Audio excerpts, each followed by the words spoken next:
Hello! Welcome to Sunrise 2022. My name's Rick Baker, I'm from Blackbird, and I'm so happy that you're all here with us today. It's great that we're back here. Firstly, I'd like to thank the Magara Dance Group. Can we have another round of applause? How awesome was that?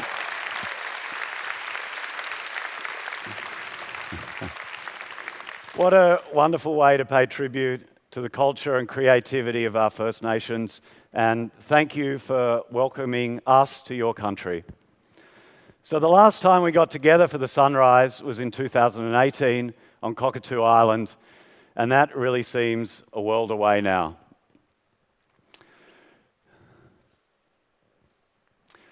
Now that we're here back at Carriageworks, I'm kind of remembering back to when we first started the Sunrise in 2014, when Nikki and I dreamed of this conference, and we took a big bet that we could fill this room with people who actually wanted to hear the stories of Australian startups and their founders. And today, we're totally sold out. Over 1,500 people coming both days. It's already a dream come true for us. So thank you for coming along. It's really going to be fun. Please make it interactive. Shout, laugh, scream, cheer, woot, maybe sigh sometimes. Let's not boo. We don't need that. But please enjoy. It's really going to be fun. So each time we run the Sunrise, we send out a survey to get your feedback. We'll do it again after this, so please give us your honest feedback. But one year, we received this message: what's the point? And Joel, who's the mastermind of this conference and is still today, cheer for Joel. Woo!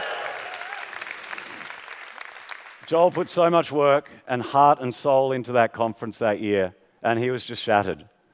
So, to avoid this happening again, it's my job to tell you now what the point is of this next 2 days. Okay, I don't want this reply. So, the point is to highlight something very important that's happening here in Australia.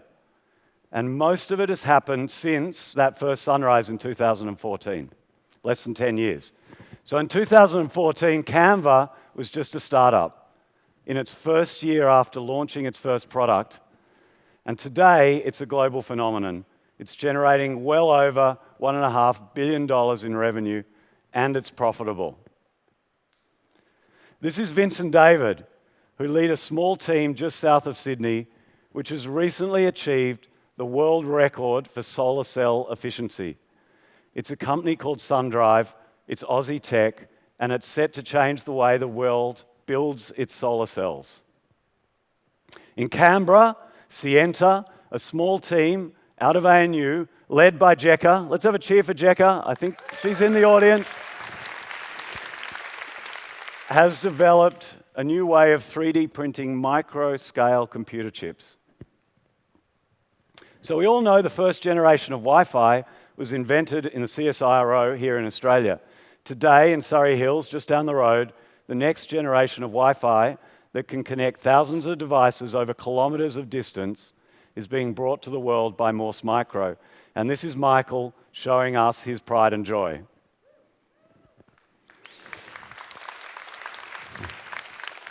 In Adelaide, a team led by Flavia and Matt, who lead Fleet, has developed a new radio beamforming technology that forms the heart of their seven satellites already in space. These satellites are empowering new sensing technologies in some of the most remote corners of the planet. And in the Gold Coast, Adam, and let's have a cheer for Adam, I know he's in the audience. Adam and a team of rocket scientists at Gilmore Space are building the first Australian-designed and built rocket that will attempt to launch into orbit next year. Next year, Australia might join the handful of companies that are space nations. And I think that's a really important and exciting moment for our country. Back here in Sydney, Angus and Dimitri lead a team of doctors and artificial intelligence experts at Harrison.ai. And they have built a platform that reads chest x-rays and can diagnose 124 different problems with more accuracy than a doctor, and it's already saved lives. So this is just a tiny portion of the activity that's happening in our startup community in Australia, but I think it's enough to make the point that something's definitely happening right here. So, in 1964, Donald Horne wrote that Australia was the lucky country, but he didn't mean it literally. He concluded that we got so lucky in our abundance of natural resources that we forgot to innovate, and our leaders forgot to lead us to innovation and creativity. And I think we're still suffering that right now here in 2022. So why is that so? It's easier to buy technology from other countries than to invent it here. It's easier to dig up coal and burn it to create electricity than it is to develop alternative electricity generation methods. It's easier, thank you, to dig up lithium and send it to other countries to build into batteries than to build it into batteries here ourselves. And as an economy, we have managed to live very comfortably, very happily off the world's insatiable demand for iron ore, copper, and coal for over a century now. But luck has a habit of coming and going, and if we don't watch out, the challenges of climate change, deglobalization, political unrest, slowing world growth, and wealth inequality are coming to rip our luck away. So, it's time for us to make a new kind of luck. And to do this, we're going to have to learn to make things. We're going to have to turn this nation into a nation of creators. So in 1994, Paul Keating coined the term a creative nation. I put it to you that 30 years later, we now need to build a new creative nation. A nation of people who imagine, design, make, and build things. Things that have global scale and that play a part in shaping not only our lives here in Australia, but that help shape the whole world. Things that solve the great challenges of our time, things that generate jobs and wealth for our nation, just as mining and agriculture and banking have done for over a century. It's art, it's science, it's technology, it's business, it's just the vibe. Some people got that. A new creative nation is a nice vision, right? It's something in our minds, we'd all love it to be true. But it's way more than just a vision. And that's because over the last decade, and much of it since we had that first sunrise, the Australian startup community has developed into our own mini creative nation, led by companies like Canva and Morse Micro and SunDrive and many great people. We have proven that Australians are creative. We solve ambitious problems, we think globally, and we build beautiful things. We build big businesses, and along the way, we have created tens of thousands of jobs. And we're doing it in our own way. We haven't just copied Silicon Valley and like others have tried to do and wanted us to do. What we've built is unique and unlike any other startup ecosystem in the world. It's more friendly, it's more helpful, and I would say it's less wasteful. It's Australia's startup community. It's small, but we've achieved so much since 2014. The startup community has set the example, and now we can be the lighthouse for the rest of Australia to see, and I think we're at a tipping point right now. So, if we've proven we can do it in the startup ecosystem, what's holding back Australia from being this new creative nation? So it used to be geography. Geography used to be the barrier. We're sitting down on the edge of the planet, and access to knowledge, skills, experience, and capital was locked away in other countries. We had to travel long distances, and once we got there, we needed to network into the right clubs to get access to those things. But now that's all changed, and it's changed not only over the last 70 years since Aeroplane jet travel has become prevalent, not only over the last 25 years since the internet has democratized information, but particularly over the last 2 years when that virus locked us in our houses and we learned to access the whole world from our kitchen tables and our spare bedrooms. So I put it to you that the only barrier to being innovative on a national scale is our mindset. It's all just in our minds. And many Australians still don't get technology. They're still scared of it. They're scared it will take away their jobs, change their lifestyle, and erode some of the institutions that are so important to them. And I acknowledge that risk, but I say it's better that we take a role in shaping the technology that is coming than just getting swept along in the tide. So, how do we change the mindset of our whole nation? Lots of people ask me what the government needs to do to drive innovation. And my answer is simple. Just be the chief cheerleader for creativity and innovation in all its forms across Australia. We're not asking for handouts. We have wonderful incentive programs already, and we have a thriving venture capital community. We need our leaders at all levels to be bold in helping change the rhetoric that technology is to be feared.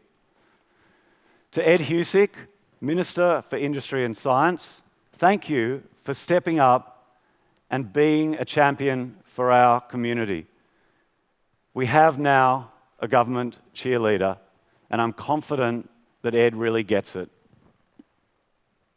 But the nationwide change we seek needs more than government leadership. It can only occur from the bottom up, and that means you. It means everyone in this room and in the startup community. So I'm going to rephrase my question. How can we, the startup community, currently a small part of Australian society, go about changing the mindset of a nation? And here's what I'm asking you all to do today. It's simple and it's powerful. Passionately tell your story. I know many of you out there work in tech and in startups. How many of your parents don't understand what you do? How many of your friends don't get why you love what you do? Change that. Take some time to explain to your family and your friends what you do and why it's important. Share your passion and share what it means if you succeed in making that thing. Tell them what you've made, but also tell them what it feels like to make something new. Tell them about the people it's helped and the change that you are making. By sharing millions of stories of creativity and innovation, we can humanize technology and we can drive away the fear and inspire the next generation of Australians. Be ambitious. There is no reason why the next Amazon or Google won't be created right here. Be confident. It's okay to talk about our success. Be fault tolerant. We're not going to be successful if we expect success the first time every time. And along the way, let's discard the jealousy and pettiness of the tall poppy syndrome. It is the scourge of the lucky country. We delight sometimes when things go wrong. There's this mock outrage. We have sub-editors who wordsmith alarming headlines to create clickbait.